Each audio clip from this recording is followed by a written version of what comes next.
You know cards తీసుకొని వచ్చాము. బోరింగ్గా అనిపిస్తే కాసేపు ఆడుకుందామని చెప్పేసి కాసేపే ఆడారు. ఆ తర్వాత ఇంకా మాకు ఆడాలనిపించలేదని చెప్పేసి ఉయ్యాలకి కూర్చున్నారు. కాయలను మీరు ఎప్పుడైనా చూసారా? చూస్తే వీటిని ఏమంటారో కమెంట్ చేయండి.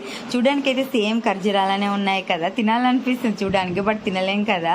ఇవి వచ్చేసి పామ్ ఆయిల్ సీడ్స్. యాక్చువల్గా మేము బాయ్ దగ్గరికి ఎందుకు వచ్చామంటే మా మమ్మీ పామ్ ఆయిల్ గెలలు కట్ చేద్దామని చెప్పేసి అయితే వచ్చింది.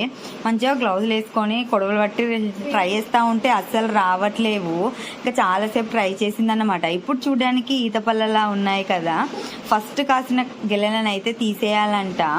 ఈసారి అయితే మామిడికాయల పరిస్థితి చాలా అంటే చాలా దారుణంగా ఉంది. నా పుట్టినప్పటి నుంచి అయితే ఇలాంటి సిచ్యువేషన్ ఎప్పుడు రాలేదు. ఇదే ఫస్ట్ టైం. చాలామంది తోటలను కోయకుండా అలానే వదిలేస్తున్నారు, ఏమీ మిగలట్లేవు అని చెప్పేసి.